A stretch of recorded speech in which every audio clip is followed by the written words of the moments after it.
আসসালামু আলাইকুম বন্ধুরা, আশা করি আপনারা সকলেই ভালো আছেন।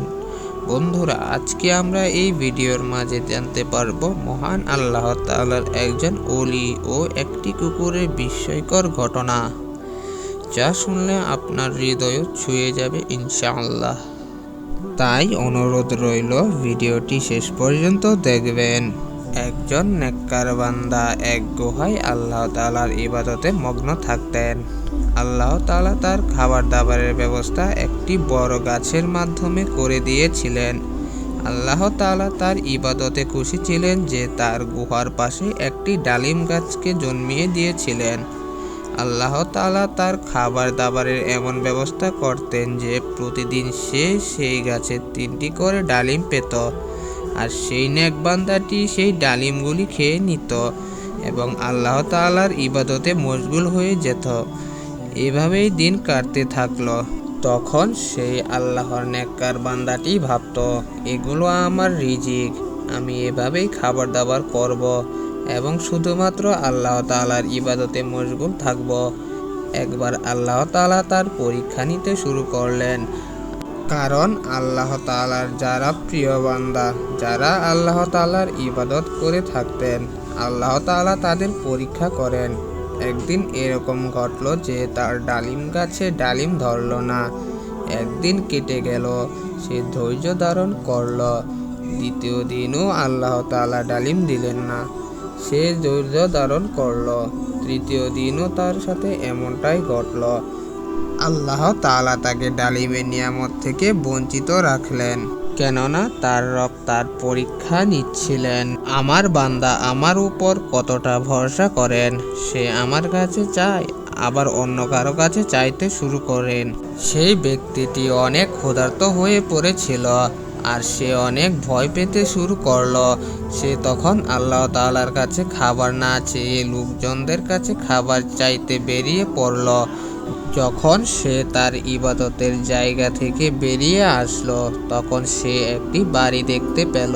সেই বাড়িটি ছিল একজন মুসলমান ব্যক্তির, কিন্তু সেই মুসলমান ব্যক্তিটি একজন চোর ছিল। আল্লাহ তাআলা তো দূরের কথা, আল্লাহ তাআলার বান্দাদেরও সে পছন্দ করত না, অর্থাৎ তাদের জিনিসপত্র চুরি করত। সে নামে মাত্র মুসলমান ছিল, তার ভিতরে এমন কোনো আমলই ছিল না যে যার জন্য তাকে ভালো মানুষ বলা যেতে পারে। যাই হোক, সেই নেককার বান্দাটি ভাবল, আমি গিয়ে তার কাছে খাবার চাই, কিন্তু আমি যে শুনেছিলাম সে একজন চোর ছিল, কিন্তু সে চোর হয়েছে তো কি হয়েছে, এ সময় আমি অনেক ক্ষুধার্ত, আর এ সময়ে সে আমাকে সাহায্য করতে পারবে, কেননা আশেপাশে অন্য কোনো বাড়িও নেই। এই কথাটি ভেবে সে তার দরজায় গেল, গিয়ে দরজায় আওয়াজ দিল, আর সেই চোরটি দরজা খুলল আর জিজ্ঞেস করল, তুমি কে, কোথা থেকে এসেছ, তোমার কি প্রয়োজন? তখন সেই আবিদ ব্যক্তিটি বলতে লাগলো, ওই পারে যে পাহাড়ের গুহাটি রয়েছে, আমি সেখান থেকে আল্লাহ তাআলার ইবাদত করি। অনেক দিন ধরে আমি সেইখানে থাকছি, আর আমার জন্য সেখানে একটি ডালিমের গাছ জন্মিয়েও দিয়েছিল, আর আমি সেই ডালিম খেয়ে আমি আমার পেট ভরতাম, কিন্তু 3 দিন ধরে সেই ডালিম গাছে ডালিম ধরছে না, তাই আমি খুবই ক্ষুধার্ত। তাই আমি ভাবলাম যে তুমি আমাকে সাহায্য করতে পারো, কারণ আমি অনেক ক্ষুধা অনুভব করছি। যদি খাবারের কিছু থাকে আমাকে দিয়ে দাও। চোরের মনের একটি খেয়াল আসলো, সে বলতে শুরু করলো, আমি আমার কুকুরের জন্য 4টি রুটি রেখেছি, যদি তুমি সেইগুলি নিতে চাও তাহলে আমি তোমাকে দিব। সেই নেককার ব্যক্তিটি এতটাই ক্ষুধার্ত ছিল যে সে বলল যে আমি সেইগুলি খাবো, তুমি নিয়ে আসো। তখন সেই চোর তাকে সেই রুটিগুলো দিল এবং নেককার বান্দাটি সেই রুটিগুলো নিয়ে চলে আসলো। ইতিমধ্যে চোরের বাঁধা কুকুরটি সেই মুমিন ব্যক্তিটির উপর ভুগতে শুরু করলো।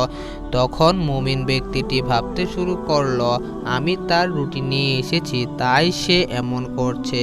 তাই ব্যক্তিটি একটি রুটি কুকুরকে দিয়ে দিল। একটি রুটি খেয়ে কুকুরটি আবার ভুগতে শুরু করলো। তাই সে দ্বিতীয় রুটিটি কুকুরটিকে দিয়ে দিল। সে দ্বিতীয় রুটিটিও খাওয়ার পর আবারও ভুগতে শুরু করলো। এখন সে তার তৃতীয় রুটিটিও দিয়ে দিল। যখন কুকুরটি তৃতীয় রুটিটি খেয়ে নিল, তখন আবার পুনরায় ভুগতে শুরু করলো। সেই নেককার ব্যক্তিটি ভাবল, যদি আমি তাকে এই রুটিগুলো দিয়ে দেই তাহলে আমার কি হবে, আমি কি খাবো? তখন সেই আবেদ ব্যক্তিটি রেগে গিয়ে কুকুরটিকে বলতে লাগলো, তুমি এতটাই বেশরম যে আমি তোমার মালিকের কাছ থেকে এই রুটি চেয়ে এনেছি, তুমি আমাকে রুটি খেতে দিচ্ছ না। তুমি 3টি রুটি পূর্বেই খেয়ে নিয়েছ, আর এখন এই চতুর্থ রুটিটি বেঁচে আছে, এটি তুমি আমাকে খেতে দাও। এতটুকু তো বিশ্বস্ত হয়ে যাও। নিজের মালিকের এমনটা বলার বাকি ছিল। আল্লাহ তাআলা সেই কুকুরটিকে কথা বলার ক্ষমতা দান করলেন। সেই কুকুরটি মানুষের মতো কথা বলতে শুরু করলো। সে বলল, হে মানুষ, তুমি তো আল্লাহ তাআলার একজন নেককার বান্দা, আল্লাহ তাআলার ইবাদতকারী। আল্লাহ তাআলা তোমার উপর স্বরূপ একটি ডালিম গাছ দান করলেন। তোমাকে কখনো ক্ষুধার্ত রাখলেন না, বরং আল্লাহ তাআলা তোমাকে জান্নাতি ফল ডালিম খাওয়ালেন। তুমি আল্লাহ তাআলার সঙ্গে কি এমন দফাদারি করলে? তুমি আমাকে বললে যে বেশরম, লোভী, কিন্তু আমি এতটাই বিশ্বস্ত যে সেই রুটি চেয়েছি যেটি আমার মালিক আমার জন্য রেখেছিল। তুমি তো আল্লাহ তাআলার ইবাদতকারী, তোমার কি আল্লাহ তাআলার ওপর ভরসা ছিল না? তুমি কি তাওয়াক্কুল ছিলে না যে তুমি পরের কাছে সাহায্য নেওয়ার জন্য বেরিয়ে পড়েছ, আর একজন চোর তোমাকে সাহায্য করলো? তুমি তার রুটি খেতে রাজি হয়ে গেলে। তুমি কি 3 দিনের ক্ষুধা সহ্য করতে পারতে না? তোমার রব কি তোমাকে ক্ষুধার্ত রাখত? সে তোমার পরীক্ষা নিচ্ছিল। আমি তো একটি পশু, কিন্তু তুমি তো একজন মানুষ। তোমার ভরসা কি করে তোমার রবের থেকে সরে গেল? তুমি কি আল্লাহ তাআলার কাছে চাইতে পারতে না? আল্লাহ তাআলার কাছে দোয়া করতে পারতে না? কিন্তু না, তুমি একজন মানুষের কাছে চাইতে চলে আসলে, আর এমন একজন মানুষ যে তোমার রবকে মানে না। এই সমস্ত কথাগুলি বলা মাত্রই সে আবেগে কান্না করতে শুরু করলো। সে আবার তার পাহাড়ের গুহায় ফিরে আসলো, আর আল্লাহ তাআলার দরবারে সেজদায় পড়ে গেল, আর কান্না করতে করতে মাফ চাইতে লাগলো। ইয়া আল্লাহ, আপনি আমাকে মাফ করে দিন, আমার ভুলকে মাফ করে দিন। হে আমার আল্লাহ, আমি এটি ভাবিনি আপনি আমাকে নির্জন জায়গায় কিভাবে খাবার দাবার দিলেন। কোনো মানুষ আমাকে এখন পর্যন্ত সাহায্য করেননি। আমি যা কিছু পাচ্ছিলাম তা তো আপনিই সব দিয়েছিলেন। কি করে আমার ঈমান এতটা ছোট হয়ে গেল? হে আমার রব, আপনি আমার পরীক্ষা নিলেন, আর আমি আপনার পরীক্ষায় পাশ করতে পারলাম না। আমি আপনার কাছে সত্য মনে তওবা করছি, আমি আপনার কাছে ক্ষমা প্রার্থনা করছি। হে আমার রব, আপনি আমাকে মাফ করে দিন। আপনি তো পরম দয়ালু, রহমানির রহিম। সেই বান্দাটি কেঁদে কেঁদে আল্লাহ তাআলার দরবারে মাফ চাইল। আল্লাহ তাআলা তার উপর রহম করলেন। সেই গাছে আবারও ডালিম ধরা শুরু করলো। জান্নাতের সেই নিয়ামত আল্লাহ তাআলা তাকে আবার দান করলেন। তো বন্ধুরা, ভিডিওটি ভালো লাগলে লাইক করে দিও, চ্যানেলে নতুন থাকলে সাবস্ক্রাইব করে দিও। আজ এই পর্যন্ত। সবাই ভালো থাকবেন, সুস্থ থাকবেন। আল্লাহ হাফেজ।